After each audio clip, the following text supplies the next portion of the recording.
Olá, tudo bem? Boa noite, Jaqueline. Boa noite. Esperando o Tadeu entrar. Oi, Gê, tudo bem? Boa noite. Aloha! Estamos temáticos. Olá, pessoal. Guardando o Tadeu ingressar aqui para mandar o convite para ele aderir, mas desde já agradeço vocês estarem aqui para acompanhar essa discussão que é bela, é uma boa de uma polêmica, mas muito rica do ponto de vista teórico. Oi, Tadeu. Tadeu entrou aqui, vou mandar o convite para ele. Tadeu, você vai estar recebendo aí um convite para adesão. Já encaminhei. Professor Gustavo, Tadeu, e aí, tudo bem? Olá, tudo bom? Boa E aí, noite. Tati, boa noite, tudo bem? Tudo certo, graças a Deus. Nossa, eu nunca tinha usado essa funcionalidade aqui, fiquei super feliz de conseguir de Nunca? primeira. Você nunca participou de uma live no Instagram? Nunca, nunca. Então, feliz em sermos a razão de introdução. Um mecanismo muito bom. Sim, exato, funciona muito bem, né, Tati? Nossa, primeiro eu Total. quero te agradecer, porque eu acho que o Tributário em Jogo é, assim, sensacional. Vocês fazem uma super diferença, sabia? Parece que não, mas vocês fazem uma super diferença, porque assim, é engraçado a gente estar aqui, né? Porque eu sempre assisto vocês. Eu falei isso pra vocês de manhã. Eu falei, parece que eu tô indo no programa do Jô, sabe? Que você sempre assiste, um dia você vai. Tô aqui. Opa, Não, desculpa. muito bom. Aliás, a gente fica muito honrada de você ter feito esse paralelo, porque o programa do Jô é um clássico, né, das entrevistas da nossa cultura. Ficamos muito felizes de estarmos aí caminhando para esse status de Não, clássico. vocês estão super bem, assim, é muito legal, faz muita diferença. Porque é impressionante a qualidade das lives que vocês fazem, dos encontros que vocês fazem. Acho muito bacana. Eu sempre assisto, aprendo pra caramba com vocês. Sempre. Ai, que coisa boa. Bom, Então, acho Tadeu, muito legal. primeiro de tudo, muito obrigada por ter Uma honra. aceitado o nosso convite. É, eu vou primeiro fazer uma apresentação do Tadeu, para a gente depois ingressar aqui no nosso tema. Tadeu, inclusive, eu já trabalhei com o Tadeu é advogado tributarista, é sócio no Renault Advogados, escritório que foi o primeiro escritório no qual eu trabalhei como advogado, inclusive. E Tadeu é mestrando, quase mestre pela USP, Só falta em Direito defender. Tributário, oportunidade na qual ele tem desferido esforços para pesquisar esse assunto que a gente vai falar sobre hoje. Inclusive, estou super curiosa para saber a fundo, né, o posicionamento e os fundamentos do Tadeu. E o Tadeu também tem na linha do seu mestrado, ele tem uma atividade acadêmica profícua, ele tem coordenado os cursos de pós-graduação no IBMEC. Então, gente, e é professor de Direito Tributário. Então, isso já dá um indício de que, com certeza, ele vai explorar esse assunto aqui com a gente hoje com a melhor das didáticas. E a esse propósito, eu vou propor a gente começar com um panorama teórico das dedutibilidades. O que faz de uma despesa dedutível ou não dedutível e que é princípio da renda líquida. Tá, vamos lá. Deixa eu só fazer um comentário antes, tá? Se você me permitir. É o Fique à seguinte, vontade. o que acontece? Esse é um tema que é um tema polêmico, tá? Ele é muito polêmico, né? Assim, tem gente que assim para de falar com o outro por causa desse tipo de tema. É porque ele toca numa questão de moral, Toca moralidade. numa ferida muito, assim, é muito complexo, tá? Mas antes de começar a falar sobre o tema, eu preciso me Só um ponto. explicar. Só Eu fazendo preciso... uma intervenção aqui que a Dani fez aqui um comentário falando que o fisco tá de olho. Ô, Dani, vai ser um prazer. O fisco Vai já ser um tava de prazer te olho, né? encontrar, Dani. Vai ser um prazer te encontrar. Isso era uma das coisas que eu queria falar. Então vamos lá, só pra gente pontuar, a gente tem que fazer disclosure pra falar desse tema. Sério mesmo, sem brincadeira agora. Porque assim, vamos lá, é um tema que é polêmico, muito polêmico. Ele é um tema que, ao mesmo tempo, é riquíssimo. Eu não tinha ideia da extensão que esse tema pode ter em relação à pesquisa acadêmica. Tá? Eu não tinha ideia. Você pode ir por uma linha de direito tributário, você pode ir por uma linha de contabilidade, você pode ir por uma linha de filosofia do direito, de teoria geral do direito. Assim, é muito bacana.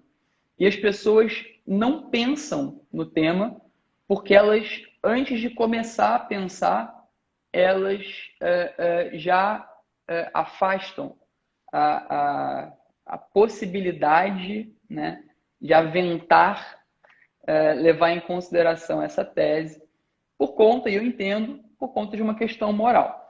Então, assim, para fazer o disclosure de forma objetiva, primeira coisa, esse é um tema técnico.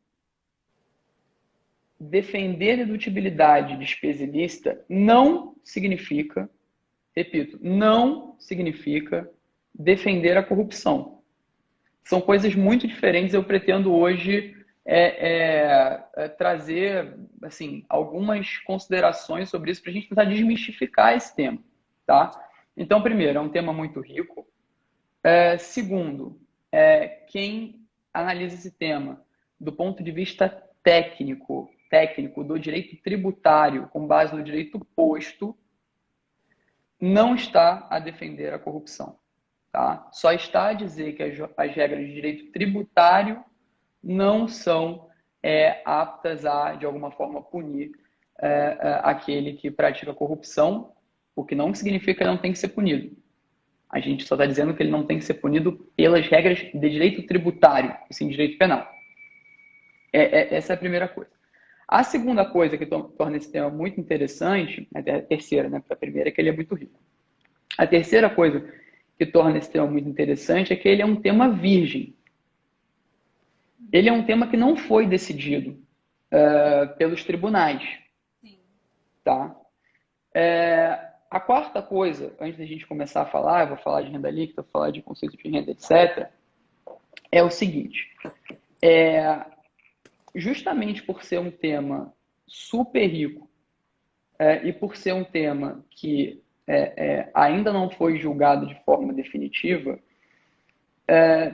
todo mundo fica confuso com ele. Veja, eu tô lendo sobre esse tema e discutindo sobre esse tema um tempão. Vira e mexe eu me pego com dúvida sobre o que eu escrevi, sobre o que eu estou pensando. Isso é normal. É um tema complexo. Pode parecer que não, mas é complexo. Agora, a última coisa é que ele é um tema apaixonante. Por que ele é um tema apaixonante? Primeiro, porque imposto de renda. Imposto de renda já é por si só apaixonante. Tá? Essa é a primeira coisa. Mas ele também é apaixonante porque ele traz para o direito tributário uma coisa que a gente não tem. A nossa área não tem isso. Que é a emoção e é a relação com a realidade. Você viu a corrupção na TV, você leu a corrupção no jornal e você está aplicando ela. É uma coisa que o direito penal tem que a gente não tem. Né? Aquela coisa que os outros ramos do direito têm de fazer prova testemunhal, né? De uma coisa mais... nosso direito tributário ele é sempre pautado, a prova é sempre documento contábil, sabe? Você fala de ICMS na base de cálculo do PIS/COFINS, legal e tal, mas assim, é frio, né? É triste. Esse não, é corrupção. Você vê o tempo todo, então assim, é muito bacana, porque ele chama a atenção das pessoas, e eu acho que ele é pouquíssimo discutido no Brasil, e merece ser muito mais explorado, principalmente porque a gente não tem jurisprudência ainda, então acho que vale a pena abrir um pouco a cabeça das pessoas sobre o tema, tá? Então, essas eram as minhas considerações iniciais, só para que a gente não fique mal na foto antes de começar, tá? Discussão técnica. Muito bem. Para a gente começar a tratar desse tema, eu acho que assim, o ponto de partida, o pontapé inicial, é pensar no conceito de renda, né? Então, assim, a nossa Constituição, existe uma briga de foice na São Francisco para saber se é tipo ou se é conceito. Para o nosso caso, especificamente, não vai fazer tanta diferença, mas assim, existe uma briga de foice para saber se é tipo ou se é conceito, ou seja, se a gente tem algo definido, inflexível, etc., no que se refere a um conceito fechado de renda na Constituição, ou se ele é um tipo, ou seja, uma construção que admite uma certa flexibilidade. Eu sei que a Tati defende a flexibilidade, eu defendo um pouco menos. Eu costumo dizer que, do ponto de vista do imposto de renda na Constituição Federal, a única coisa que eu tenho a dizer é o seguinte: o Constituinte foi generoso com o imposto de renda, diferente do que ele foi com os outros impostos. Então, assim, ele não trouxe só a palavra renda, e da palavra renda a gente vai explorar tudo como se aquilo fosse um conceito acabado. Ele trouxe a palavra renda e ele trouxe vários outros elementos no texto constitucional, inclusive princípios informadores, que estão expressamente elencados no texto constitucional e que trazem balizas para o imposto de renda. Na minha opinião, mais do que para outros tributos. Então, assim, renda não é qualquer coisa, tá? Existe uma limitação constitucional que me parece ser maior, mais rigorosa que a dos outros tributos e que traz limites claros para a gente. Dentre esses limites, o que mais chama atenção no primeiro momento é o princípio da universalidade. Então, assim, já no plano constitucional, a gente tem um princípio chamado princípio da universalidade, que diz o seguinte, que todas as receitas e as despesas devem ser consideradas para fins de imposto de renda. Porque às vezes na graduação a gente aprende que são só as receitas, né? E a gente esquece que as despesas também estão incluídas lá no princípio da universalidade. Então, assim, para a gente poder falar em renda, a gente só pode falar em renda, ou seja, só a autorização constitucional para se tributar a renda sobre aquilo que a gente costuma chamar de renda líquida. Ou seja, aquilo que você recebe, mas também, ou seja, suas receitas, mas também levando em consideração as suas despesas. Tá? Esse é o primeiro ponto. O segundo ponto em relação ainda à Constituição Federal é o seguinte: não é um princípio específico do imposto de renda, mas obviamente é a ele aplicável.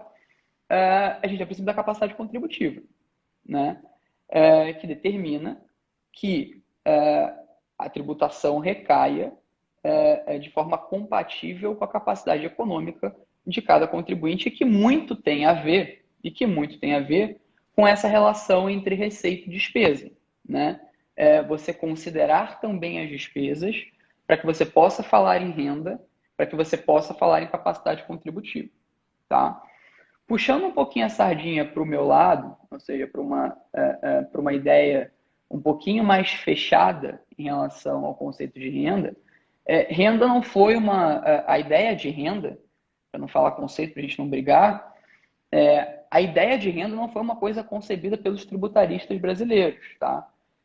A ideia de renda existe desde o século XVII, tá? Sempre levaram em consideração os economistas, e tem uma evolução teórica econômica ao longo dos anos, a ideia de que renda não é só aquilo que você recebe, é aquilo que você recebe, mas considerando também aquilo que você gasta, ou seja, o seu acréscimo patrimonial.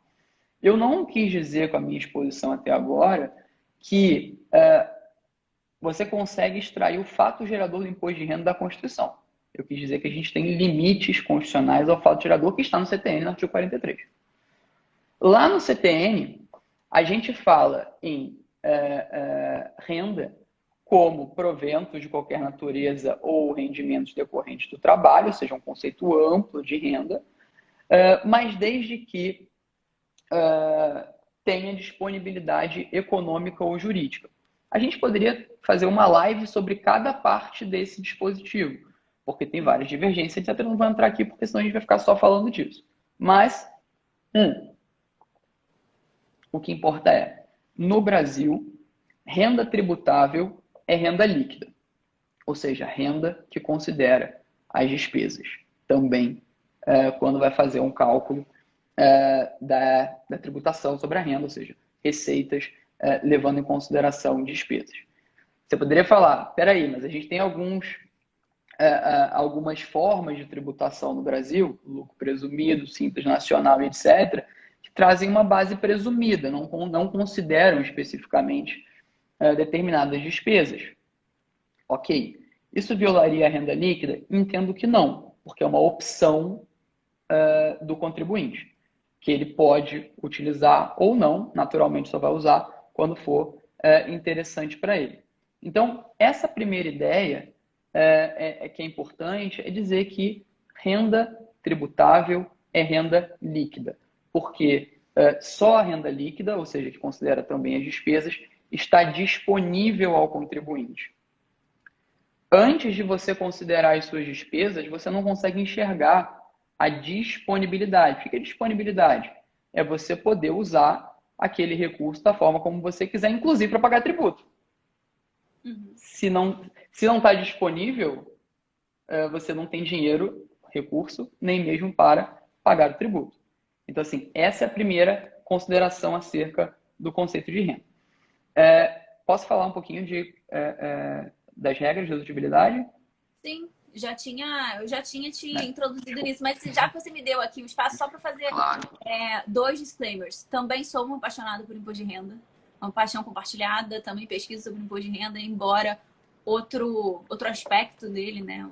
Minha pesquisa fica sobre a integração das bases entre o IRPJ e o imposto de renda da pessoa física, ou seja, tem tudo a ver com tributação de lucros e dividendos. Já até estou torcendo para qualquer reforma que porventura venha a ser aprovada não torne meu tema obsoleto, essa, mas eu partilho aqui da paixão. E até mesmo porque imposto de renda está meio que no nosso dia a dia, pelo menos da gente, né? Não de todo mundo, muita gente, boa parte da população não paga imposto de renda, mas eu acho que é um imposto muito cotidiano. E o segundo disclaimer é que eu não sou pró-flexibilidade, não. Eu tenho uma posição Olha, não me ilude. Não estou iludindo, eu não sou pró-flexibilidade. Eu tenho uma posição intermediária que coincide com o Sérgio André, no sentido de reconhecer flexibilidade na linguagem como um todo, tanto nos tipos como nos conceitos, mas eu não preconizo flexibilidade, como, por exemplo, o Marco Aurélio, o Greco, que entende que a flexibilidade na legislação tributária torna ela mais justa e com um alcance mais isonômico.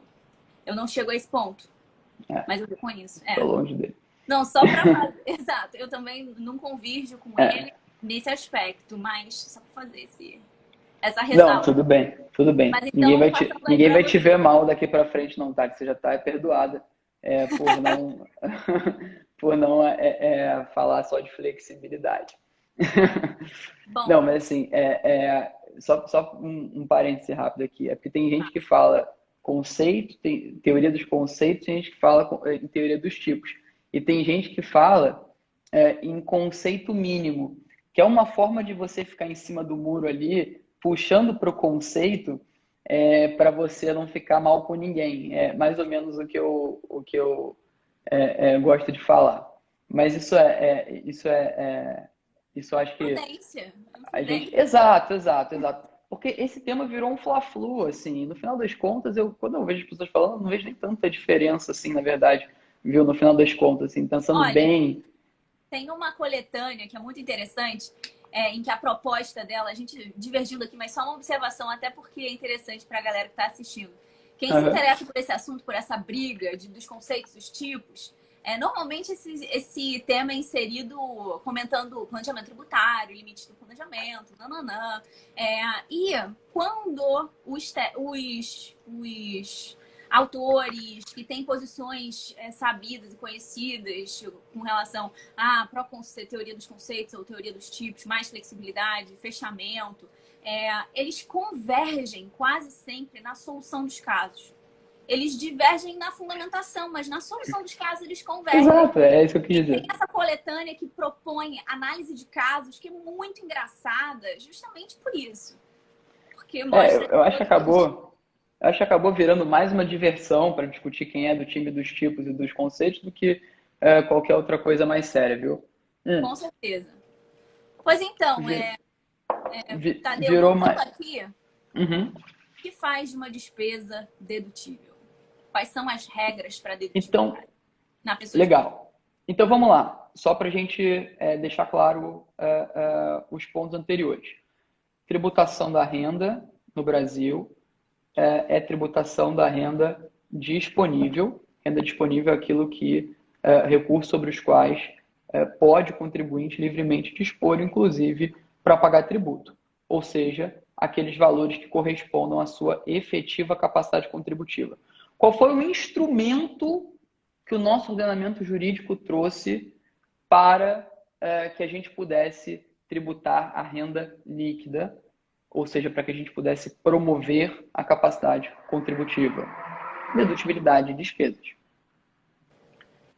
É a possibilidade, do ponto de vista legal, de que o contribuinte deduza da sua base de cálculo valores que foram dispendidos. Se eles foram dispendidos, eles não correspondem efetivamente à renda. Isso, como primeira aproximação, é bem básica. A gente tem duas classes, dois conjuntos de dispositivos para falar de dedutibilidade de despesa, né? Ou a gente fala de regras específicas de dedutibilidade, ou seja, aquela em que o legislador já disse expressamente que é indedutível, ou a gente fala da regra geral de dedutibilidade, que é onde está a grande maioria dos casos. A grande maioria dos casos. Então, de um lado, o legislador decidiu o que é dedutível e não, na minha visão, com base na renda líquida, levando em consideração aspectos de renda líquida. Podem ser questionados? Podem. São absolutos? Não. Mas há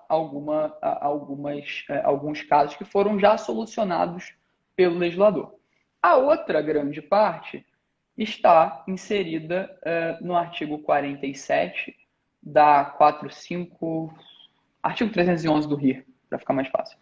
45 da 4564, agora 64 é a lei, 4567, salvo engano. Bom, 311 do RIR você não vai se perder. Que traz o conceito de despesa operacional, ou seja, aquela despesa que é necessária para a obtenção dos recursos que são posteriormente oferecidos à tributação. Deixa eu só fazer um parêntese muito rápido, antes da gente entrar na polêmica mais forte. Primeira coisa, e pergunta para a Tati, se a gente tem regras específicas de indedutibilidade já indicadas pelo legislador, a gente poderia dizer que todas as outras despesas tendem a ser, caso obviamente ultrapassados e cumpridos os critérios que eu já vou falar da regra geral de dedutibilidade, tendem a ser dedutíveis. É o que me parece, né? Então, assim, há uma presunção de dedutibilidade para aquelas despesas que não são expressamente indedutíveis. E elas são expressamente indedutíveis por motivos diversos. Para evitar um abuso, para evitar fraude, para induzir comportamento de um contribuinte. Tudo isso é possível e o legislador especificou e trouxe para a gente já aquelas regras que falam de indedutibilidade. Vamos voltar para a regra geral de dedutibilidade que se aplica a todos os outros casos. Para que uma despesa seja dedutível da base de cálculo do imposto de renda, ela tem que cumprir 3 critérios. Elas não podem ser consideradas nos custos, e esse critério ele é menos discutido porque ele é mais objetivo, ele tem menos discussão acerca dele, fica mais fácil de você identificar, é só não considerar nos custos, você bate na contabilidade e é isso. E os dois outros, que são os mais polêmicos, que são despesas necessárias e despesas habituais ou normais. Então, veja, para o nosso objetivo aqui, a gente tem duas características, dois critérios. A despesa tem que ser necessária e a despesa tem que ser habitual ou normal. Aí que começa a vir a polêmica, tá? Porque esse tema, ele é muito mal compreendido na minha visão. Eu não sei se você vai concordar comigo ou não, mas na minha visão, ele é mal colocado. Porque, vamos lá. Eu acabei de falar ali atrás que a ideia de dedutibilidade, o mecanismo da dedutibilidade tem um objetivo muito claro: promover a capacidade, promover a renda líquida, né? É um instrumento para a promoção da renda líquida, considerando a capacidade contributiva. Então, é promoção da capacidade contributiva. Perfeito. Se é esse o objetivo, me parece que o conceito de necessidade e o conceito de habitualidade não tem o sentido comum que a gente utiliza no nosso dia a dia.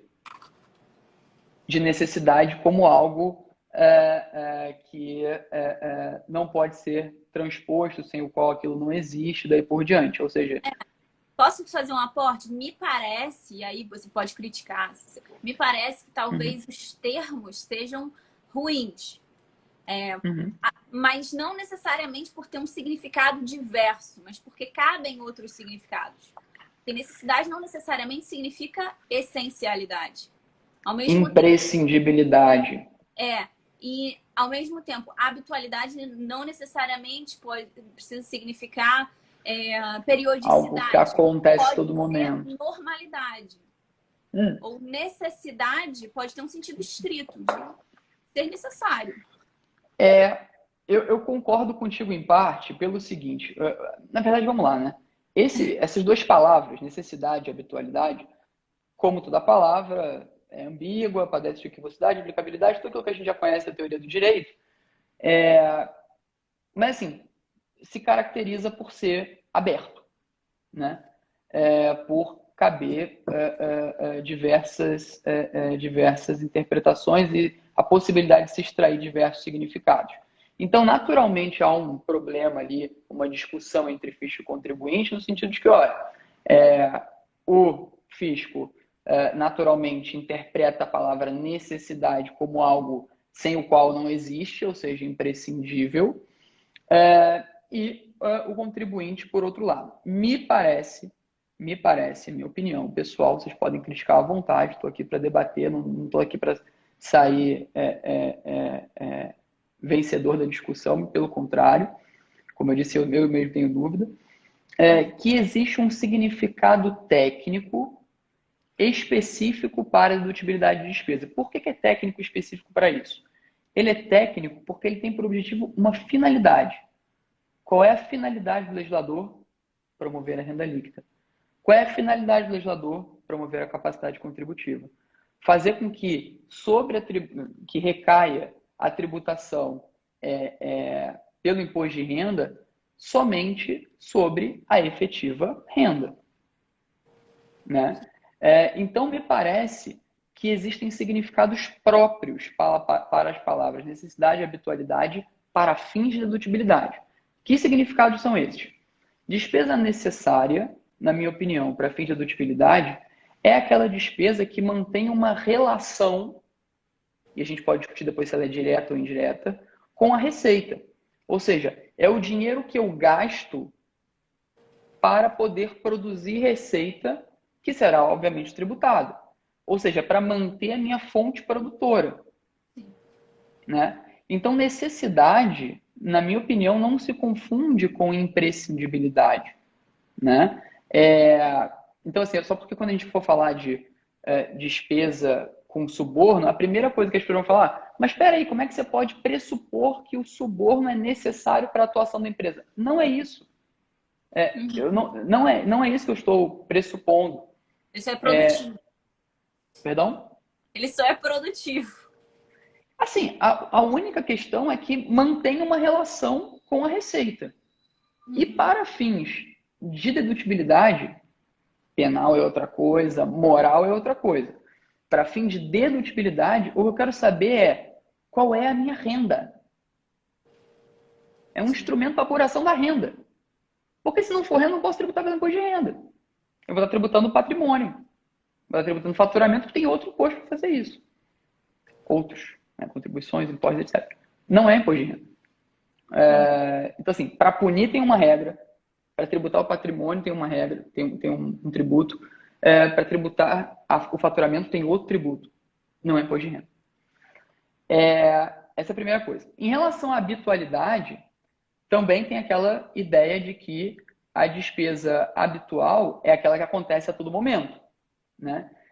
Enquanto, na verdade, levando em consideração a finalidade da norma e a análise sistemática do texto do ordenamento jurídico, né, tributário, que é pautado na capacidade contributiva, diga-se de passagem, a habitualidade é aquela despesa que está relacionada à operação da empresa, ou seja, que não está ali para beneficiar um sócio especificamente, que não está ali para beneficiar um funcionário especificamente que tem relação com a atividade da empresa. Então, me parece que essas são as duas premissas. Vou dar um exemplo que ele é singelo, mas que ele, na minha opinião, é muito ilustrativo. Veja, uma empresa que tem por objetivo, que tem por objeto social, que tem como atividade a produção de louças sanitárias, especificamente de vasos sanitários e bidês, tá? Apresenta na sua contabilidade a dedução de alguns milhares de reais em absorventes e preservativos. Primeira coisa que você fala, peraí. Mesmo com o teu conceito de necessidade, mesmo com o significado técnico de necessidade, como é que eu posso falar que gastar com camisinhas, preservativos e absorventes pode me trazer receita? Glosa da Receita Federal. Naturalmente. A Receita Federal falou assim, peraí, liberalidade. Isso aqui no mínimo você distribui para os seus funcionários. E se você quis distribuir, meu amigo, isso é consumo. Isso aí você fez porque quis, isso é liberalidade sua. Isso é renda. Isso é renda.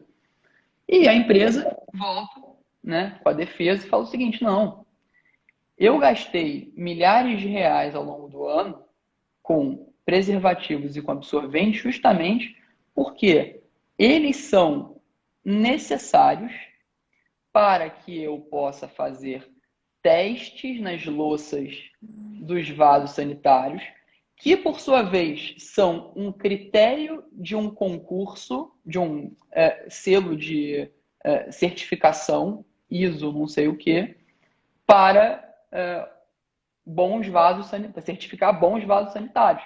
Ou seja, quando eu tenho esse selo, essa certificação, eu estou na série A dos vasos sanitários. Quando eu não tenho, eu não estou. Portanto, a despesa é necessária e é habitual. Então, veja, esse exemplo ele é ilustrativo, poderia falar outros vários, mas assim, ele é ilustrativo para mostrar que, claro que você poderia produzir vasos sanitários sem camisinhas e absorventes. Não é essencial. Sim. Mas está relacionada à receita que posteriormente será tributada.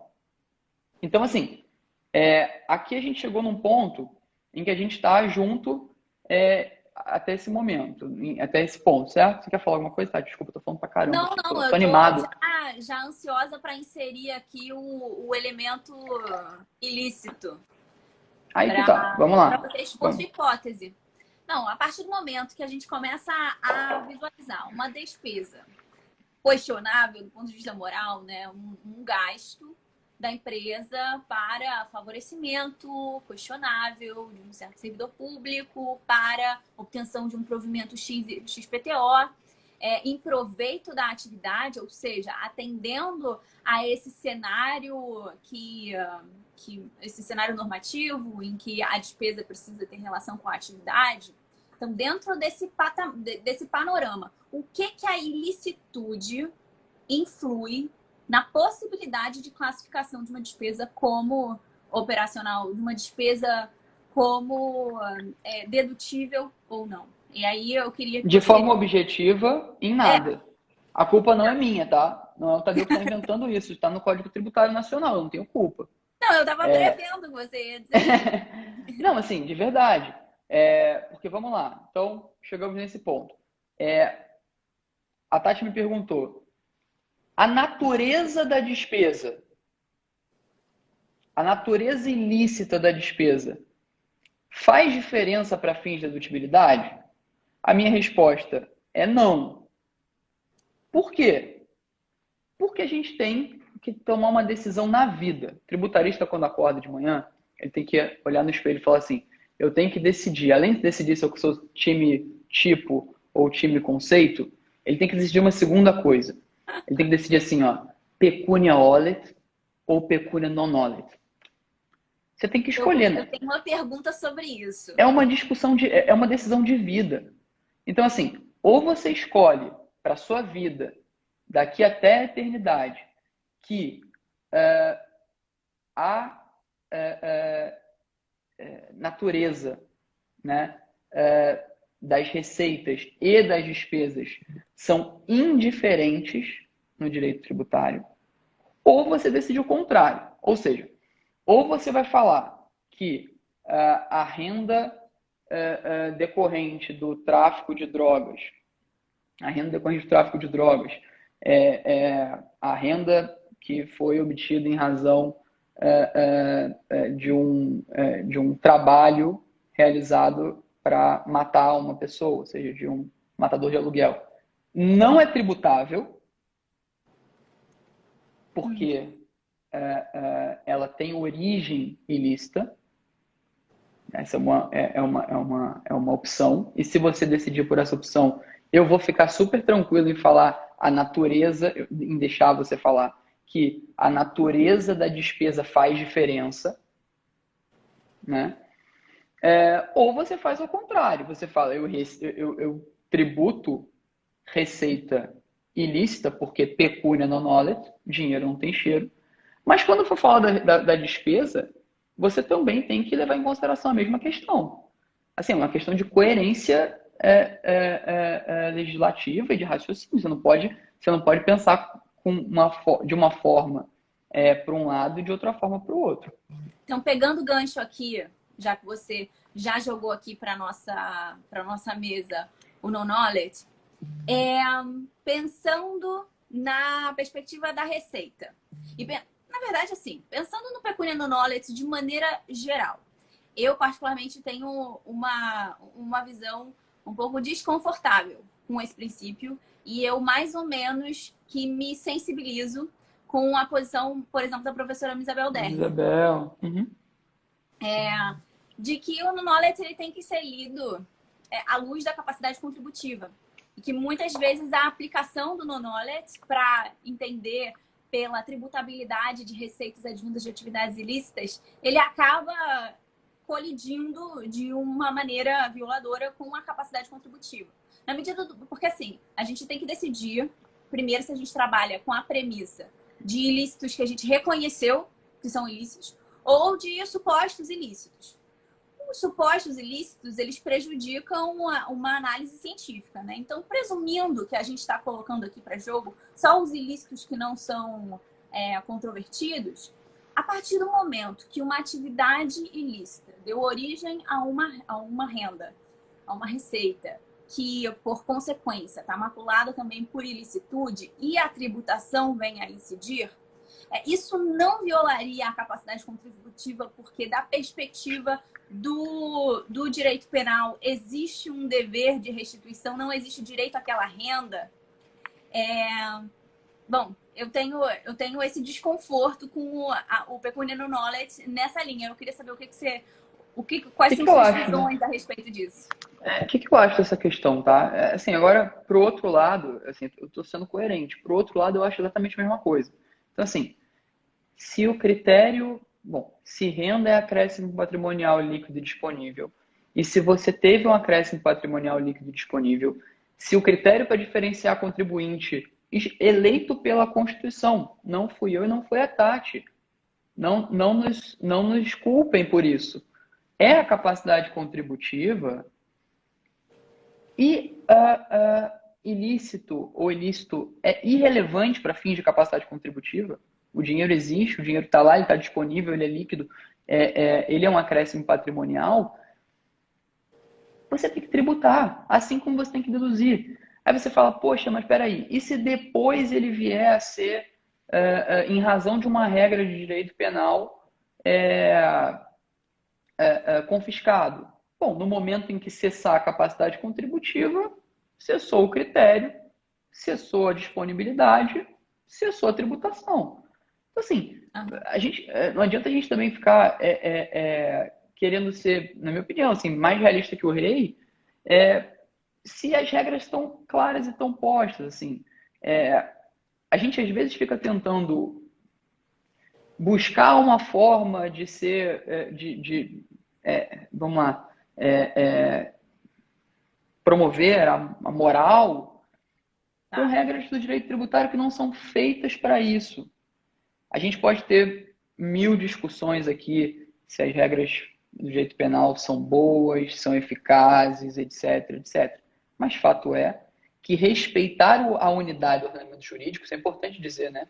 Porque as pessoas falam assim, eu não posso, como é que eu vou deduzir de um lado uma despesa que decorre de um fato que o direito penal entende como criminoso, já que há uma unidade do ordenamento jurídico, seria uma incoerência do ordenamento que se pressupõe coerente, né?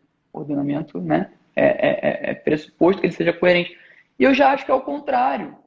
Eu acho que é justamente fazendo essa diferença que você vai preservar a unidade, porque são regras diferentes, com finalidades diferentes e que levam em consideração aspectos diferentes. No conjunto funciona. Aplicar trocado é que dá errado.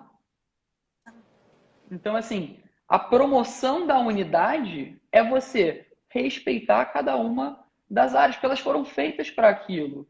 Então, assim, eu acho que esse ponto é importante. Então, em relação, para a gente fechar o pecúnia não óleto, decisão de vida. Ou você decide que pecúnia não óleto, ou você decide que pecúnia é óleto. Me parece que não dá para decidir diferente, não por causa do pecúnia não óleto, mesmo que ele não existisse no ordenamento jurídico, a gente tem a capacidade contributiva.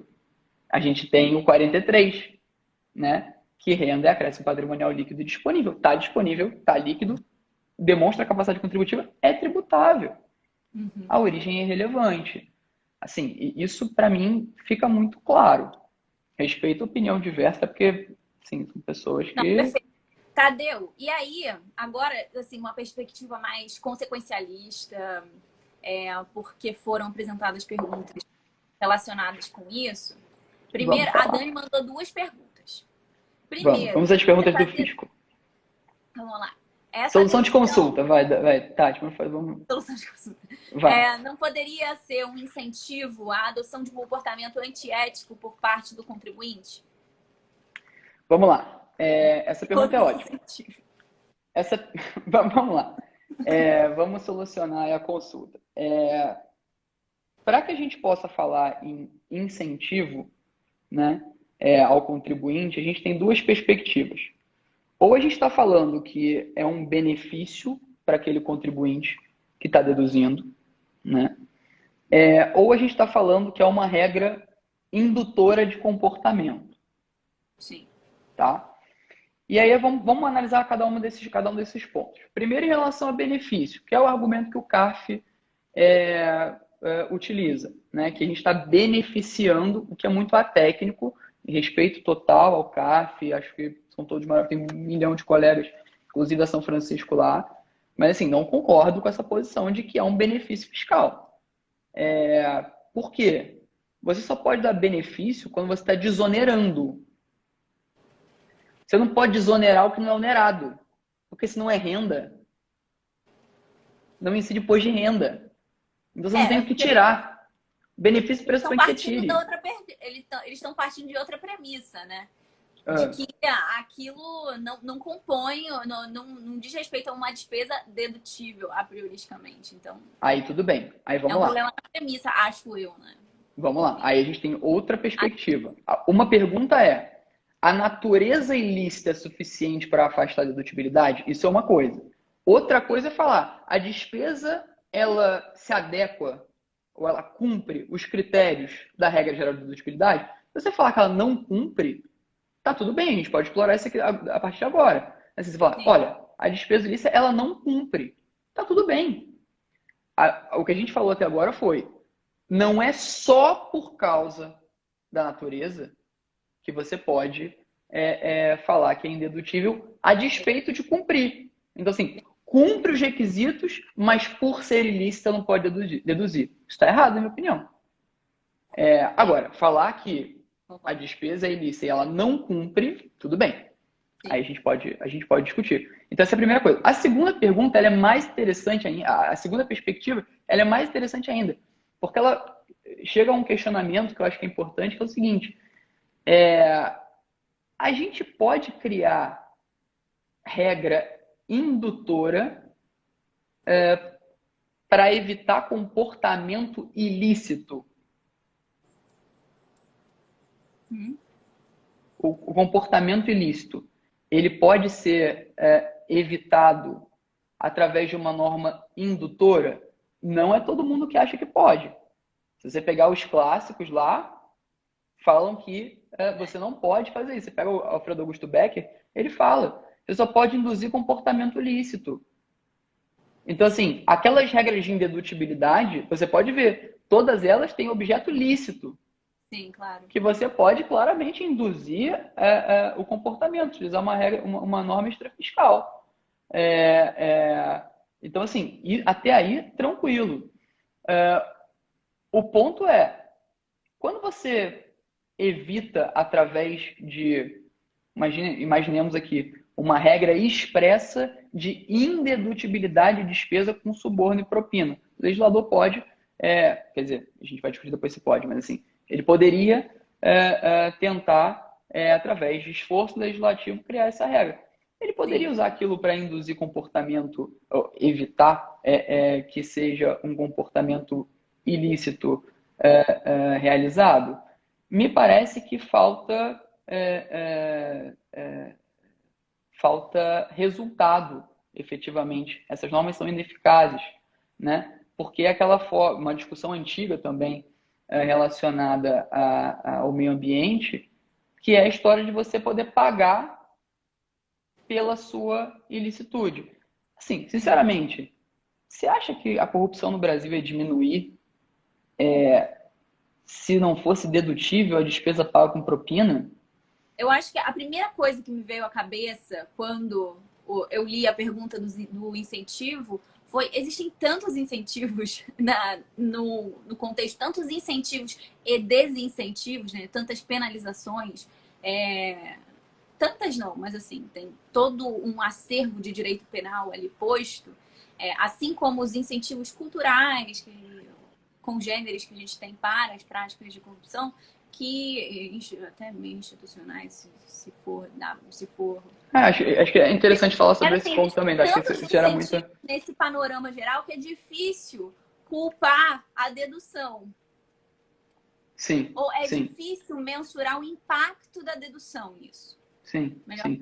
Só um parênteses, o Diogo, querido Diogo Ferraz, professor Diogo Ferraz, fez um comentário aqui que é justamente o fundamento, eu acabei não falando, o fundamento, inclusive, para a impossibilidade de usar o tributo para induzir comportamento até em âmbito de meio ambiente, proteção do meio ambiente, né?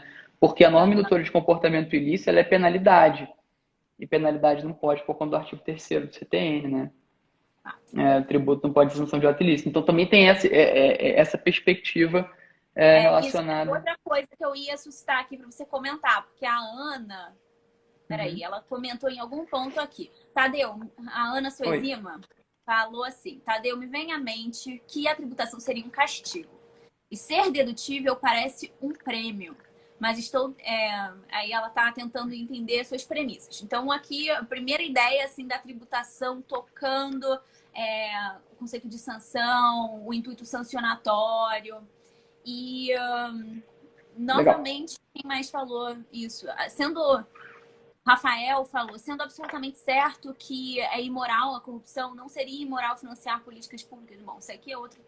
A gente já vai tocar na questão da imoralidade, mas... A tributação pode ter um papel de penalização. E aqui, até fazendo alerta que a gente não está falando de penalidades em sentido estrito na legislação tributária. Porque a legislação tributária ela não apenas tem as normas tributárias em sentido estrito, como também normas sancionatórias. A gente está falando da utilização da tributação em si, norma tributária em sentido estrito, com o intuito de penalização. E até dialogando com o CTN, isso pode? Não pode. Pois é, na minha opinião, não pode. E assim, vamos lá, pessoal. Eu entendo a revolta, porque eu tenho que respirar fundo também para falar o que eu estou falando. De verdade, assim, não estou brincando, falando sério. Parece mesmo, se você descuidar durante um segundo, você está defendendo a corrupção. E o que você está fazendo, na verdade, é só endereçando regras específicas para cada um dos ramos. E já falo por que isso é importante, que vai justificar a minha resposta. Então, assim, o direito tributário, ele pode criar uma sanção ao ato ilícito? A resposta é não.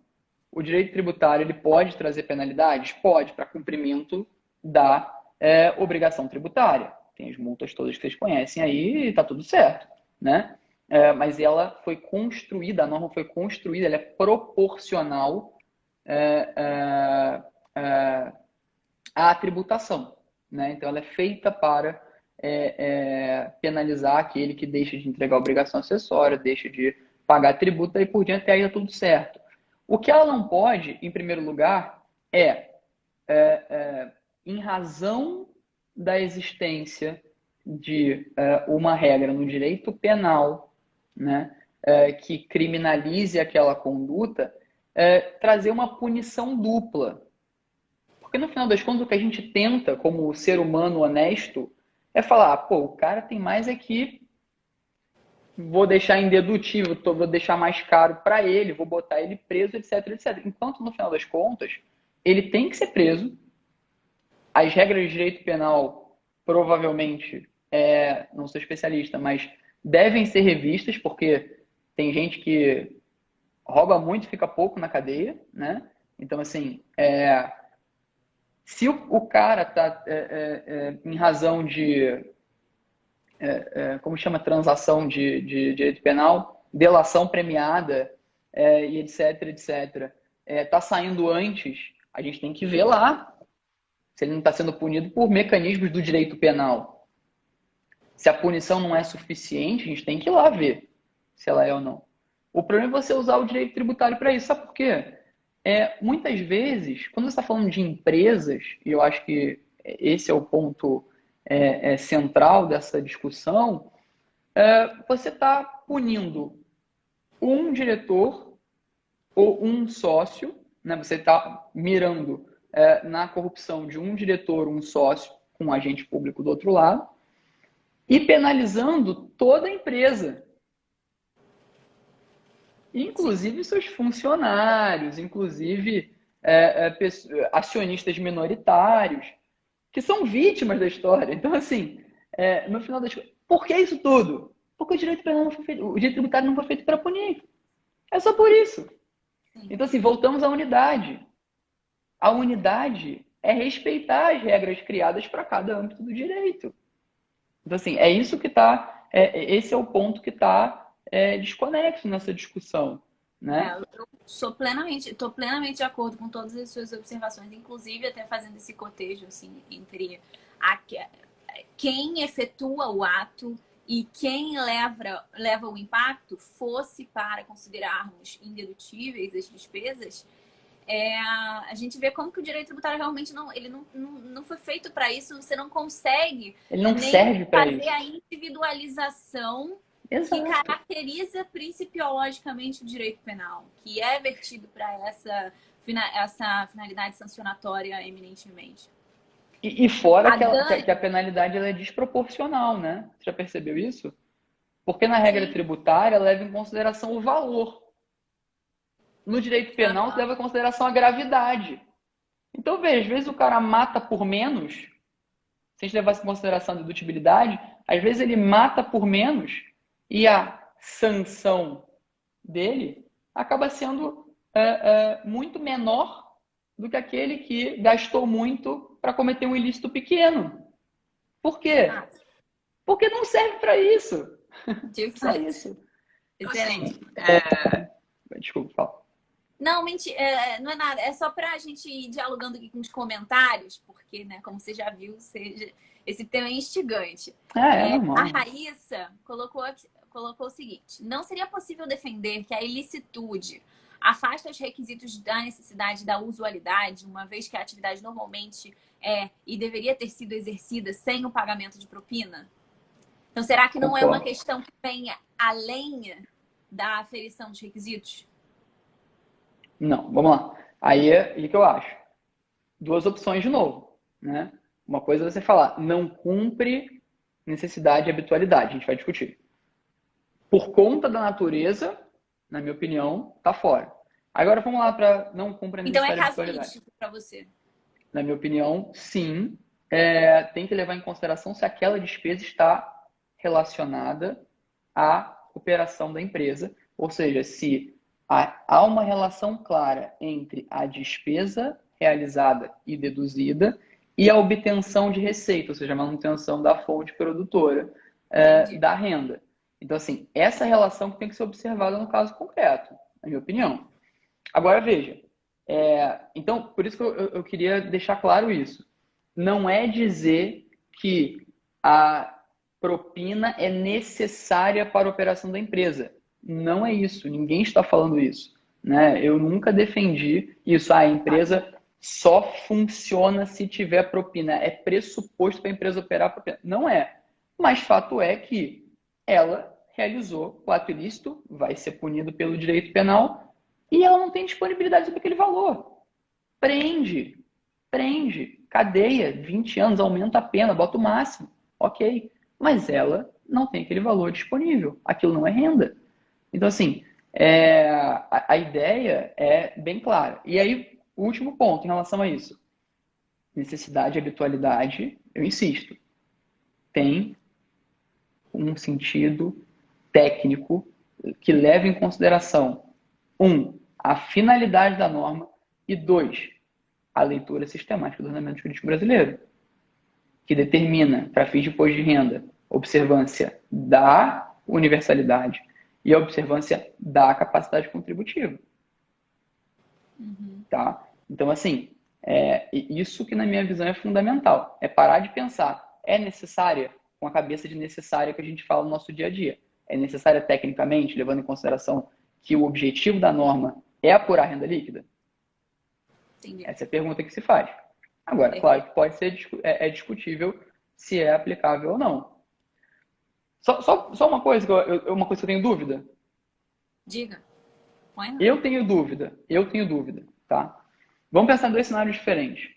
Um cenário em que você paga um político, eu sou empresário, eu pago um político para ter uma vantagem, e em razão da vantagem que eu pago, eu consigo ilicitamente um contrato com a administração pública.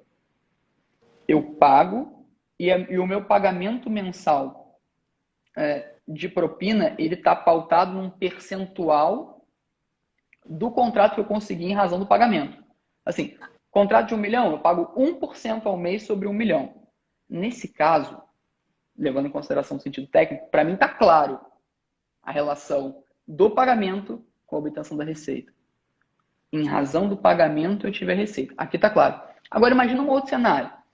Eu tenho ali um grupo de empreiteiras e um grupo de políticos. Todo mês, a gente paga. Uma empreiteira é escolhida, mas todo mês a gente paga. Dá para falar que tem relação direta aquela despesa ou aquela receita? Então, assim, o político de estimação, você pode falar que aquela despesa também é dedutível? Bom, É uma se boa não é meu pergunta. objeto de pesquisa, essa aí É uma boa assim, pergunta. não, eu Porque, também me despertou dúvida esse cenário. sabe Na por que ela é uma boa primeira, certamente. pergunta? Na primeira, tá claro para mim que tem uma relação direta entre receita e despesa, tá tudo bem. A única forma de fugir daquela lá é a Porque questão na segunda, do non-knowledge. você tá mantendo o cumprimento de uma postura ilícita para não cometer uma quebra de expectativa. Mas não tem relação direta entre a receita e a Mas não despesa. tem, Não tem uma relação direta. E aí, se a gente fosse pensar do ponto de vista teórico, tem uma super discussão sobre esse tema, que é as despesas necessárias, ou seja, e habituais, ou seja, as despesas dedutíveis são só aquelas que têm relação direta com a obtenção da receita ou também indireta? Uma pergunta que eu fico na dúvida. Ou seja, esquece o ilícito. Situação normal. Vou tentar aqui uma despesa para meu negócio decolar. Realizei a despesa. Deu errado. É indedutível? Uma tentativa, uma inovação da empresa. Vamos tentar uma coisa nova. Eu e Felipe. Felipe está aqui. Escritório. Vamos fazer uma tentativa nova aqui de marketing XYZ. Tentou. Não veio R$ 1 de cliente. E aí? Sabe o que é Indedutível? curioso? Sabe o que é curioso? Quando a gente estava no âmbito de discutir a despesa ilícita, eu Aí você tá com o estava coração mole agora, porque pode, né? pensando, não, nesse segundo cenário não pode deduzir, não. Mas, quando a gente transporta essa discussão para o âmbito, né, da licitude, o mais razoável, me parece, Tati, posso fazer é uma confissão aqui? a admissão da vinculação indireta, inclusive. Mas, realmente, você colocar como ingrediente uma despesa... A ilicitude realmente traz, assim, um certo coração raivoso pra gente, Tá para as vendo? nossas conclusões. Deixa eu fazer uma confissão aqui, que agora é sério, viu? Confissão de Diga. verdade. Se você me E aí, perguntar, você apostaria teu dinheiro de que essa tese vinga? Imagina a você vai ter discussão de Supremo Tribunal Federal. Você consegue imaginar os ministros falando realmente despesa com suborno e propina, renda líquida, capacidade contributiva, essa glosa é um absurdo, tá na Constituição Federal, etc. Você consegue imaginar isso? Não, eu ia até te perguntar, uma vez isso sendo desenvolvido no judiciário e caminhando para ser firmado como tese, o que você vislumbra de tendência? Eu vislumbro que a gente vai perder essa tese. E tá tudo bem, mas sabe por que eu tô estudando ela? No final das Porque ela contas? é teoricamente?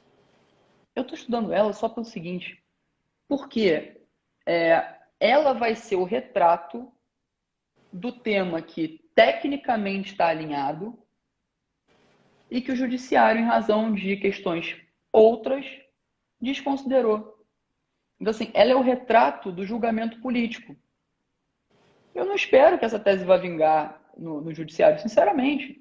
Eu gostaria que ela vingasse, porque eu realmente acho, eu acredito nela de verdade. Assim. Eu já testei ela pra caramba. Eu acredito nela de verdade. Agora, eu acho que ela não vai vingar. E não vai ser com fundamento técnico no direito tributário. Isso é bom para a gente ver, porque hoje está acontecendo aqui. Existe aquele textinho do Schwery, que é como é que é? A Sutil Perda da Liberdade.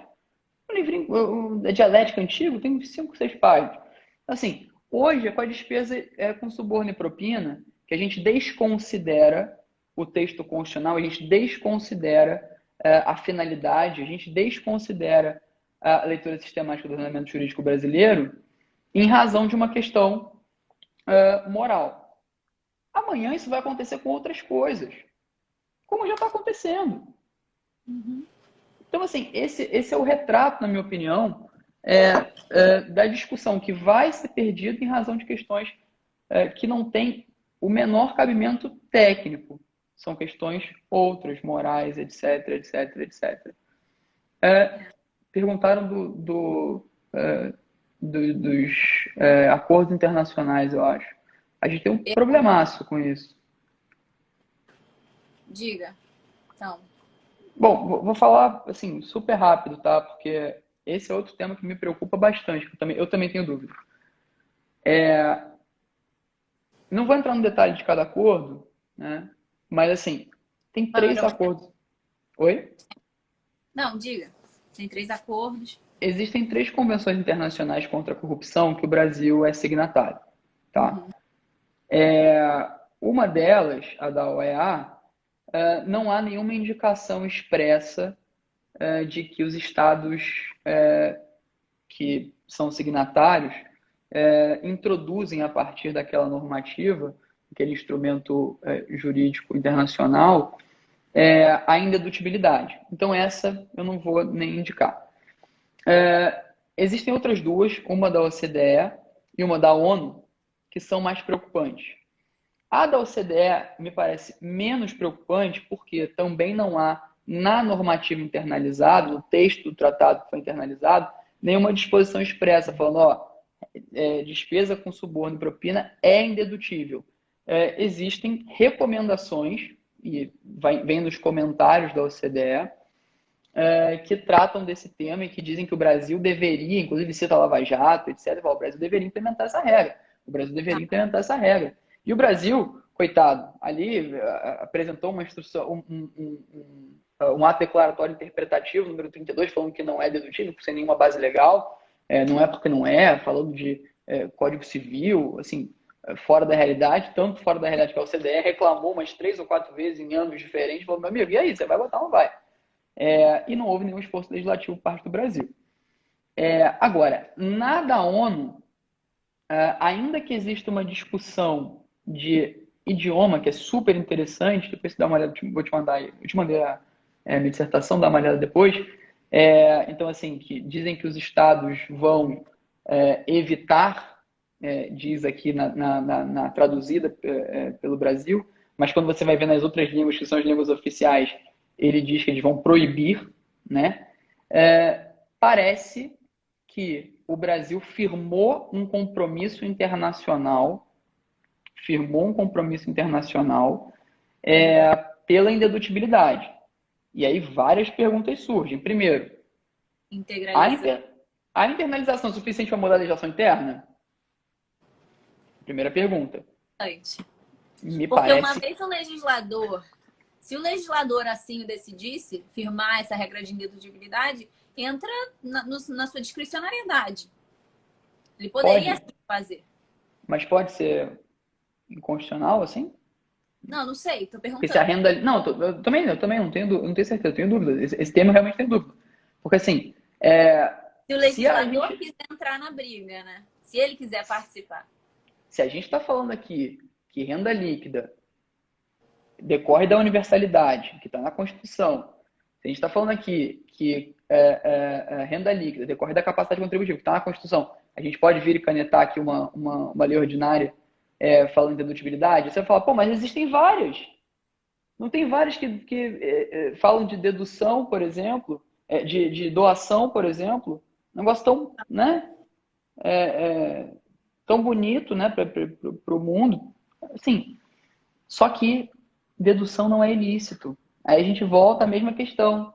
A gente volta ao artigo 3º do CTN, a gente volta à possibilidade de você induzir comportamento ilícito. Todas essas questões são colocadas. Agora, uma pergunta que assim, me parece ser importante se o Brasil se comprometeu no plano internacional, o que a gente vai fazer? A gente tem várias opções. Ou a gente não faz nada, espera uma sanção diplomática, né? Ou a gente denuncia o tratado, que eu acho que é um pouco agressivo. Um pouco agressivo, até porque é um marco, né? É um instrumento importantíssimo para evitar a corrupção em âmbito internacional. Acho que seria bem feio a gente denunciar o tratado contra a corrupção, assim. Mas uma pergunta que fica na minha cabeça quando a gente tem um dispositivo de tratado internacional que é expressamente contrário ao texto constitucional, ele é internalizado ou há uma questão ali, ou ele não pode, ou ele não produz efeitos em relação àquela parte que é inconstitucional? Se você for pegar no dispositivo do tratado, especificamente, ele fala, você não pode alegar direito interno, violação de direito interno para não aplicar o tratado. Ou seja, já coloca o tratado lá em cima. Se é inconstitucional, O problema é teu, tem que aplicar. Agora, por outro lado, é estranho, né? Porque, assim, eu não sou especialista em direito tributário internacional. Felipe, Diogo, aí que sabem bem mais do que eu. Mas, assim, é estranho. Se é a própria Constituição que autoriza que o Brasil celebre tratado internacional, não é estranho que uma convenção viole o texto dela mesma? Não, mas aí tem uma questão de hierarquia. Se houver uma norma constitucional que efetivamente entra em conflito, hierarquia para mim resolve. Você acha que, então, o tratado tem hierarquia superior Não, não, não, ao não da pode ser Constituição? aplicado. Sim, Não pode exato. ser aplicado. Até, Exato, até por um esforço de interpretação conforme, talvez. Mas aqui eu tô. exato. É, Então, assim, é uma situação difícil, porque, assim, fato é que o Brasil se obrigou internacionalmente a não deduzir o suborno. interessante. Isso é real, assim, isso é real, isso é um problema real. A gente está Tá. igual o Mate Leão dos anos 2008, né? A gente virou o proibidão da praia. Lembra que proibiram o mate e o camarão? Que os caras iam embaixo das barracas vendendo mate, falando proibidão, proibidão. A gente voltou a essa fase, só que a gente está se escondendo da ONU agora. Porque, assim, tá incompatível. Alguma solução vai ter que aparecer nesse meio tempo. Como eu te disse, tá, Jess, eu não acredito que a tese vá vingar, e é por isso que eu estou batendo tanto nessa tecla. Porque eu quero, no final das contas, falar, tá vendo como é que texto constitucional, lei complementar, nada disso acaba sendo relevante quando você vai para um julgamento em Suprema Corte, infelizmente, na minha visão. Tem gente que acha que isso é a modernidade, o novo o novo mood do momento. Eu não costumo achar muito bacana desconsiderar texto constitucional, mas Mas é o que vai acontecer. Pode escrever. é o mood do momento. É o mood Spotify do momento, violar o texto constitucional, desconsiderar o texto constitucional. Então, assim, isso pode ser aplicado a tudo, né? Só um último detalhe, prometo que não vou falar mais nada, tá? Eu sei que você Não, não mas vai eu mais quero, lembrar. eu quero colocar mais uma pergunta antes É da porque gente. o Ricardo Maria de Oliveira me falou uma coisa que me deu Aham. um soco na cara. Ele falou assim: se um tratado internacional com o objetivo de evitar a corrupção determina que tenha pena de morte, você vai aplicar no Brasil ou não vai? Exato. Exato. E Lógico aí? que não. Assinamos a Convenção Internacional da ONU. É, Exato. a, a, No que quem for corrupto tem conflita. que ter pena de morte ou prisão perpétua.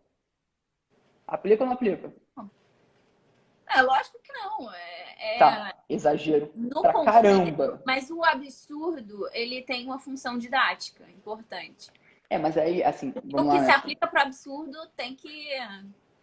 Não, é chocante, assim, né? É chocante. Foi engenhoso demais, assim. O cara é um gênio, né, cara? Bizarro. Assim, foi engenhoso, mas eu acho que não é muito assim, não é tão aplicável pelo seguinte, porque a questão da prisão perpétua, a questão da pena de morte é regra, né? Renda Tá, líquida é princípio, né? Mais pesado, assim, né? De, tá de, bom.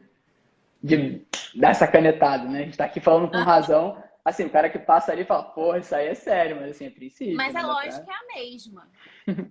Se A a, lógica é a se a, mesma, é a violar o lógica é a texto mesma. Se a constitucional. fonte dessa norma tá na Constituição, seja uma norma que deflui de uma regra ou de um princípio, a hierarquia faz aquilo preponderar sobre qualquer outra coisa que do texto infraconstitucional venha a tá lá expresso.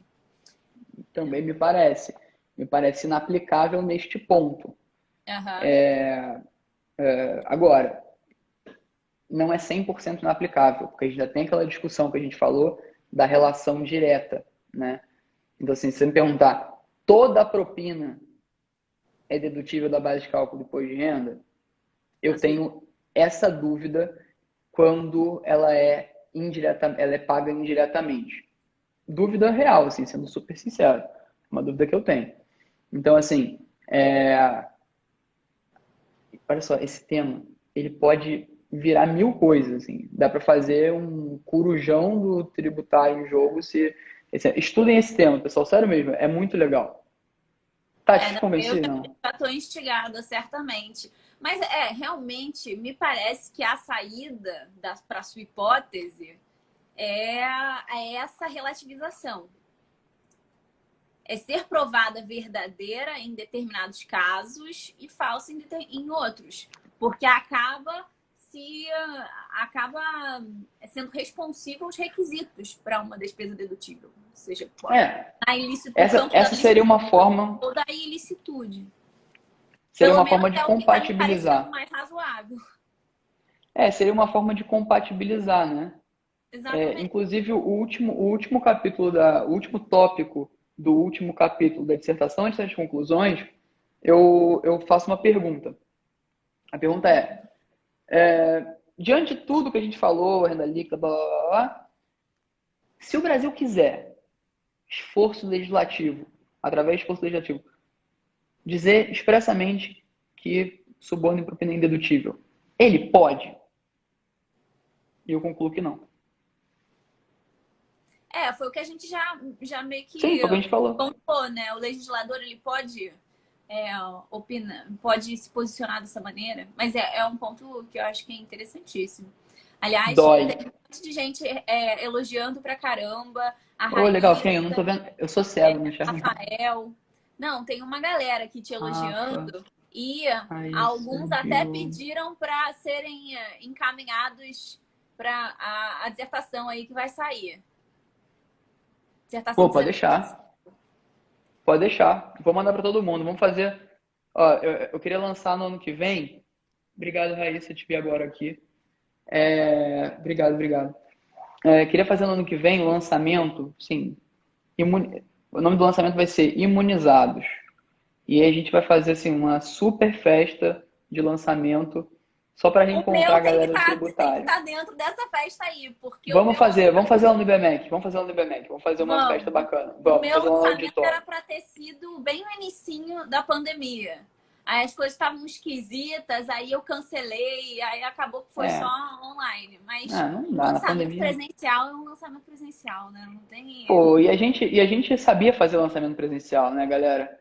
Tributário Rio, galera Tributário Rio. A gente sabia fazer essa festa. Eu não sei como é que é em São Paulo, mas aqui no Rio a gente cumpria bem esse papel. Sim, isso a gente sabe fazer, né, pessoal? Festa é com a gente mesmo. Então, assim, e era uma tradição aqui no Rio, né? Pô, quantos milhões a gente já foi? Toda terça, quinta, ou era Travessa, ou era Justiça Pô, Federal. super. Sempre tinha, era super legal, todo mundo se encontrava, porra, via os amigos, tomava um vinho lá, não sei o que, super legal. Então vamos fazer o reencontro dos lançamentos aí, a gente vai fazer lá no IBMEC, vamos fazer Vamos, um super evento em maneiro. janeiro. E em janeiro também vai ter o lançamento do livro do professor Adilson, homenagem a ele. Então vamos fazer tudo junto, vai ser super legal. Muito bom.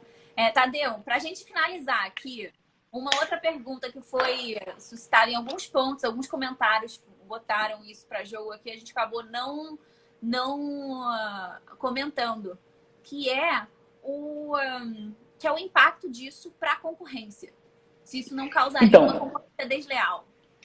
cara, assim, eu tinha essa pergunta para desenvolver um tópico na dissertação.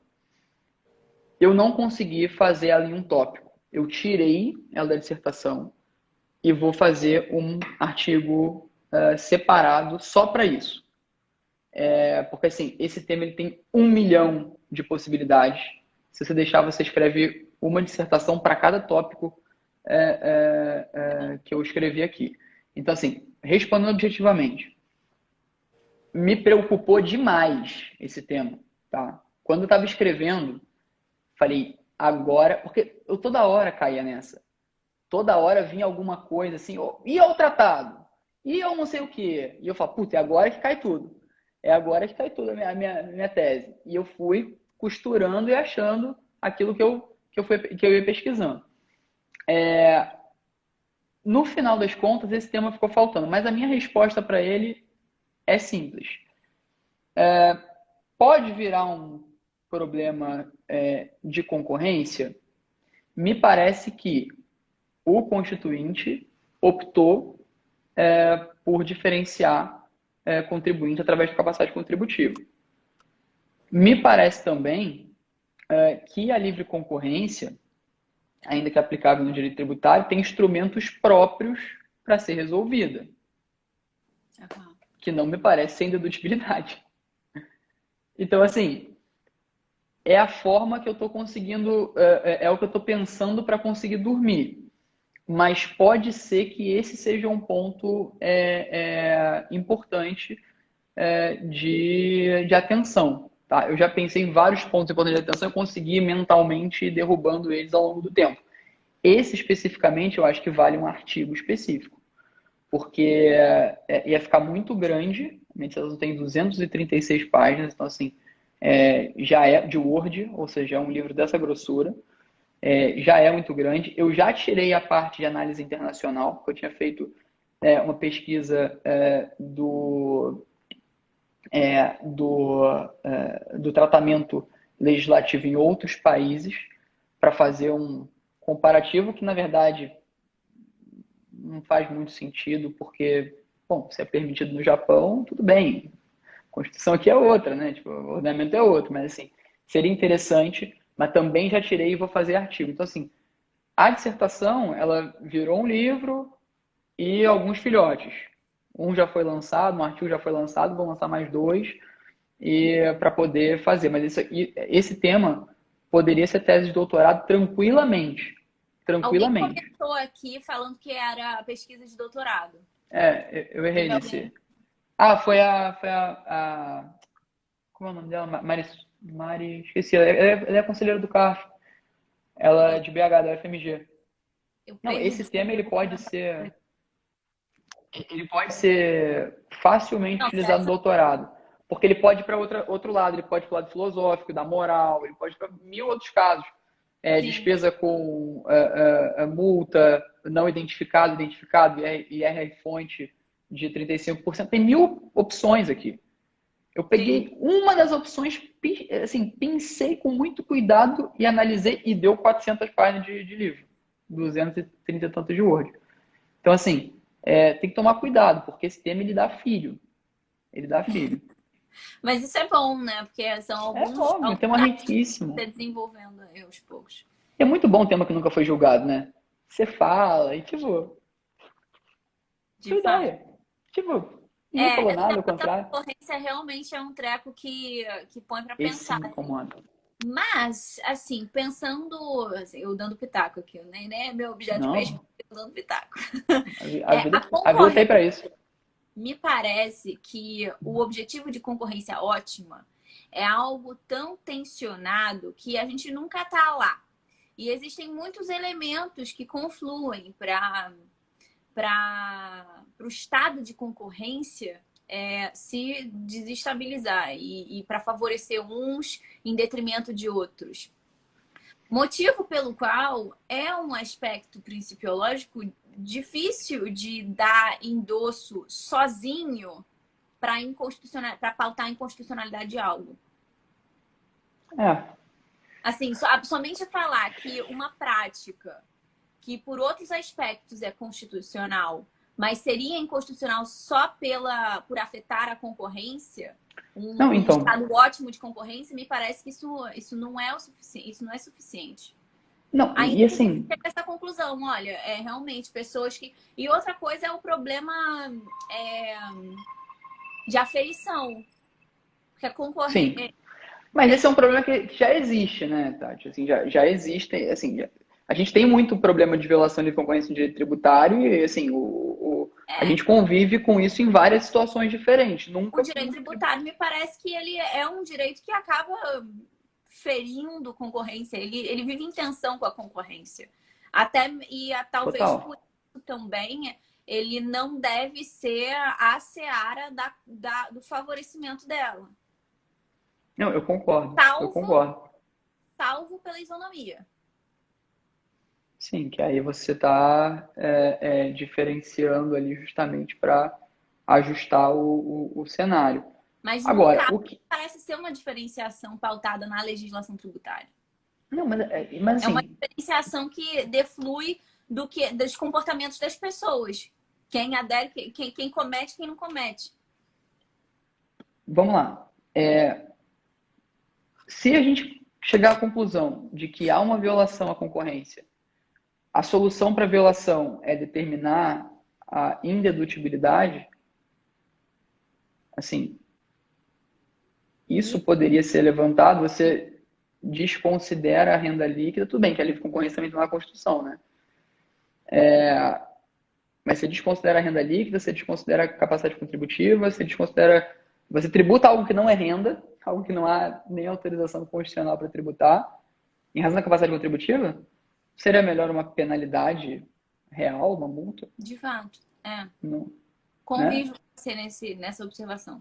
Então, assim, É. veja, a confusão de planos é o problema.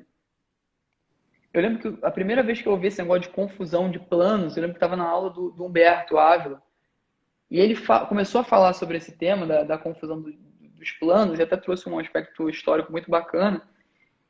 E eu não tinha dimensão do quanto isso é problemático e do quanto isso é comum, assim. Como a gente tem dificuldade de entender as coisas da forma como elas deveriam ser colocadas no ordenamento jurídico. Nem tava falando de dedutibilidade de ilícito, não, tá? Outro tema. Outro tema. Um tema até de interpretação. Foi aquele livro que ele escreveu, Interpretação, Constituição, não sei o que lá, foi justamente essa época. Ele estava escrevendo e deu essa aula sobre o livro. E ali também a confusão de plano, né?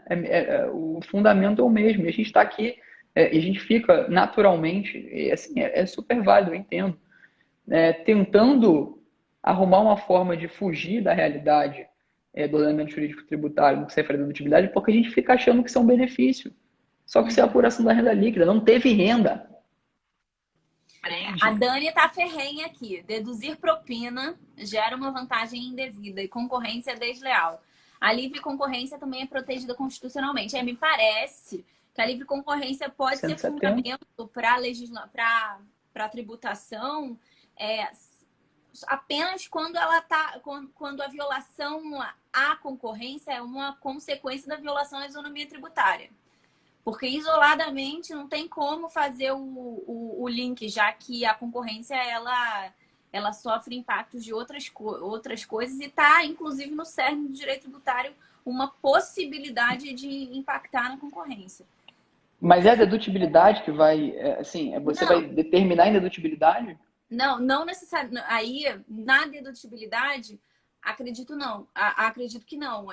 Eu estou convergindo com você no sentido de que isso vem do próprio conceito de renda na Constituição. Sim, você vai violar a norma discriminação de requisitos para uma despesa dedutível. E aí é que eu estou achando que a hipótese mais... A hipótese não, desculpa, a tese mais plausível que deflui da sua pesquisa é que algumas despesas ilícitas seriam dedutíveis e outras não, depende de estudo casuístico para ver se cumpre requisitos ou não. Mas eu estou de acordo contigo. Uhum. Eu estou de acordo contigo em relação a isso. Para mim está claro. Porque o legislador foi claro. A gente pode reclamar que foi bem escrito, mal escrito, etc. O que importa o critério objetivo. E isso a gente não falou até agora, é importantíssimo. Assim, um segundo. Dedutibilidade de despesas não é e não pode ser, assim, a análise de dedutível e não dedutível não pode ser capricho de quem está julgando, né? Assim, não dá para ter essa análise subjetiva, mas você poderia fazer diferente, mas você poderia... Porque, assim, existe uma diferença, né, entre liberalidade e liberdade do gestor, né? Privado. Sim. Então, assim... Então, assim, o fiscal e o CARF também não pode se colocar na posição do empresário e falar assim, não, mas você podia ter feito assim. Ele não pode, ele faz da forma que ele quiser, né? Assim, não tem renda, isso é importante estar claro, né? Então, esse ponto é fundamental. não pode ser análise subjetiva, até porque opinião é igual, cada um tem a sua, né? Então até viola a igualdade, não pode brincar com isso. Não, de fato.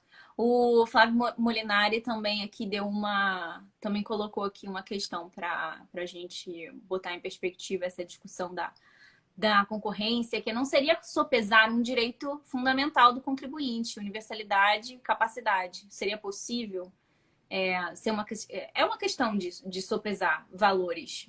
Mas Valores sopesar o que e o que? Porque universalidade e capacidade contributiva estão no mesmo lado.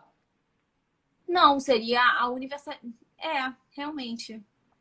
Porque, Claro, você assim, está acompanhando a gente, se você conseguir complementar sua observação, seria maneiro. Mas é uma questão de sopesagem, assim, o que é protegido pelas normas que disciplinam uma concorrência justa e leal, com aquilo que protege o direito do contribuinte de ter a sua renda tributada apenas naquele limite estabelecido pela Constituição.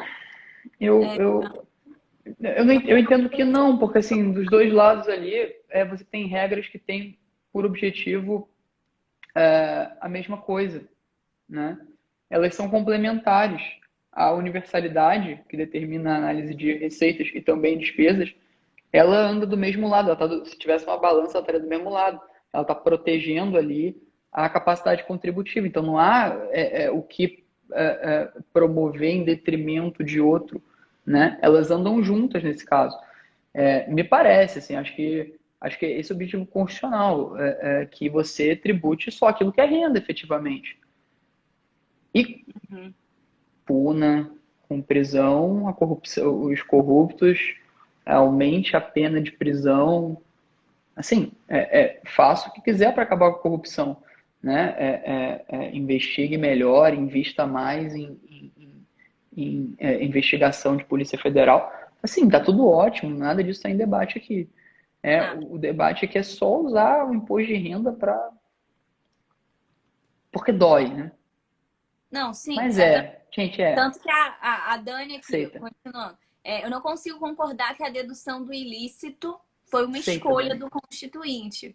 Mas aí, até dialogando com o que você já colocou em vários momentos aqui da nossa live, se o ilícito ele estava na mente do constituinte, então o no-knowledge ele não é exatamente aquilo que está no CTN.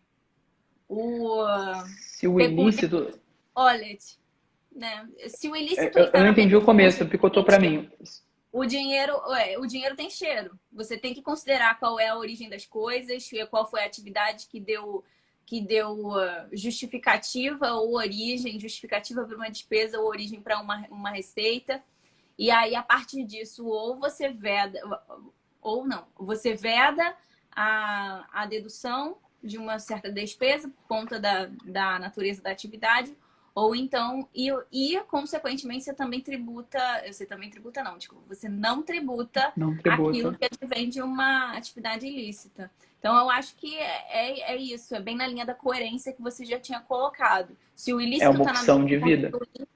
então o pecunia no knowledge não é bem pecunia no knowledge. E assim, né, aquela história, não tributar a receita, não despesa, receita decorrente de ato ilícito, na minha visão, a gente tem que pensar, tá, que eu tô falando meio que de orelhado, talvez esteja falando besteira, mas assim, talvez viole a igualdade, né? Assim, de você ter uma situação em que o que trabalha honestamente tributa a sua renda, né, a 27,5, e o que vende droga ou vende serviços de matador de aluguel não tributa. Então, assim, no final das contas, isso me parece muito claro, porque no final das contas não é um problema de Constituição, a ilicitude, a origem ilícita para fins tributários, não me parece uma preocupação do Constituinte.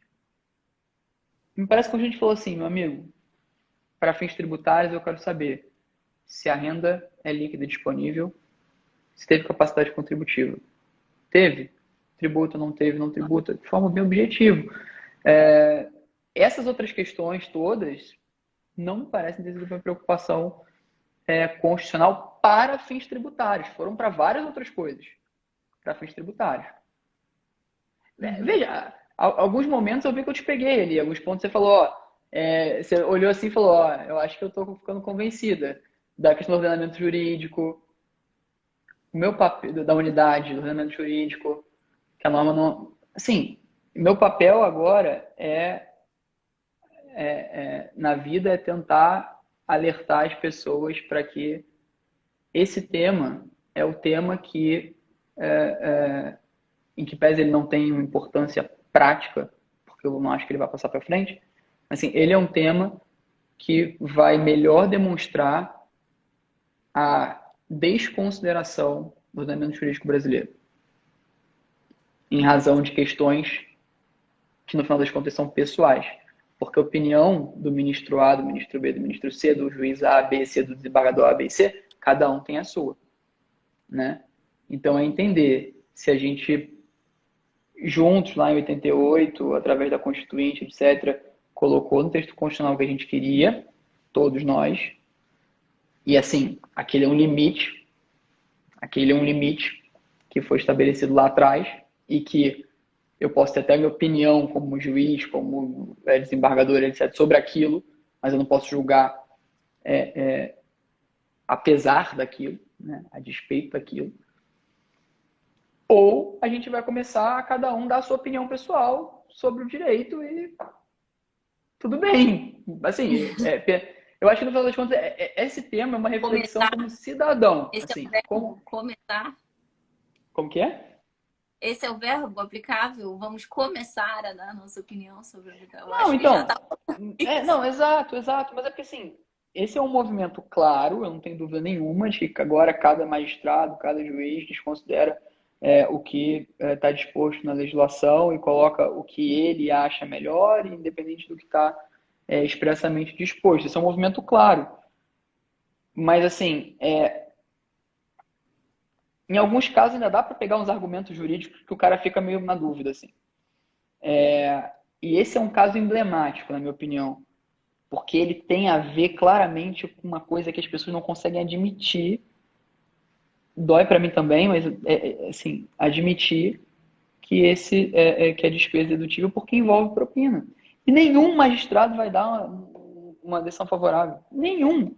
Imagina o cara um valor econômico. Benefício fiscal para propina. Vai estar escrito isso. Então, assim, não é benefício fiscal, não tem nada a ver. Assim, mas como é que você vai fazer uma análise técnica pensando em Brasil sobre esse tema? Assim, é difícil. Esse tema vai ser emblemático por isso. Assim, eu acho que essa é a maior importância. É entender o que você, como cidadão, quer para o direito. Assim, Sim. né? Agora. Eu acho que o que querem do direito é instrumentalização. Pois é. O que é um problema. O que é um problema. Instrumentalização, inclusive, começou a ser usado a um propósito muito, muito genuíno e muito um termo, né, utilizado. Acho que começou talvez no direito processual, assim, bem na linha da eficiência, tornar as normas mais eficazes, elas como tudo no Brasil. Elas desenhadas de tal maneira a torná-las capazes de produzir o resultado que elas pretendem, só que hoje em dia a instrumentalização ela já está vindo com uma outra cara. Instrumentalização, mas não tem nada a ver com eficiência, senão com consequências da aplicação das normas como elas são. Como tudo no Brasil, a gente não consegue fazer nada no meio do caminho, né? E eu não sou contrária ao consequencialismo, não. Acho que é uma técnica de interpretação válida, desde que dentro de uma metodologia interpretativa razoável. O problema é que hoje em dia o consequencialismo está sendo aplicado isolado, fora de outros parâmetros interpretativos. O ponto é que, assim, ou você usa o consequencialismo como argumento para aplicar mais ou menos, ou você usa o consequencialismo como fundamento. São coisas diferentes, né? Verdade. Então, assim, isso faz toda a diferença na história. Você tem que pensar como você vai... Então, assim, você é contra o consequencialismo? Não, mas depende, né? Agora, tudo a gente vai decidir com base no consequencialismo. Então, tá bom. Então, vai virar... A gente pode voltar aí 6.000 anos. Vamos voltar cada um né? Se for bom Tadeu, pra a mim, gente se já for está bom pra enveredando você. aqui por um caminho que É, daqui a a gente pouco vai fazer vão um banir a corujão do gente. Tributário em Jogo. É, São verdade, 20 verdade. para as 11 e eu tenho que salvar esse negócio aqui. Então, gente, Caraca, vamos dar por encerrada a live, assim, caraca, 1h40. forçosamente. Pois Deu. é, Tati, eu nunca fiquei tanto tempo conversando com ninguém Uau! Esse Eu tema, eu tô acho que a falando, a gente gente estuda bateu o esse recorde. tema. Essa aqui Batemos? eu acho que foi a mais longa live do Tributário em Jogo. Cheguei batendo recorde, eu sou tipo Você o mal cara do chegou aqui no surf da Instagram Olimpíada. fazendo live e já tá fazendo recorde. Gente, É tipo muito a fadinha obrigada do aqui pela skate. audiência. A gente não conseguiu comentar todos os aportes da galera, mas é porque realmente assim, senão a gente não ia parar. Então, acho que é a mensagem para a gente fazer uma parte 2. Eventualmente, Tadeu, eu espero que o convite virar, a gente faz uma parte 2, Vai sim, vai sim. porque certamente a gente tem muita coisa para discutir aí. Muito obrigada, galera, por terem acompanhado. Obrigadão, Tati. Obrigada, Tadeu, pela Nossa, sua são os guerreiros, aula. pessoal. Adorei. Obrigado, pessoal, uma troca de ideias aí. Obrigado, Tati, pelo convite. Beijo pra Mila também, que convidou e acabou que não estava aqui, Pois é, não acabei nem esteve. fazendo a ressalva. A Mila acabou não participando porque ela hoje passou mal. Mas, Beijo pra Mila, recuperação breve aí. Obrigado por todo mundo que tá aqui, que assistiu hoje, que ficou como um belo guerreiro escutando a gente tratar desse tema.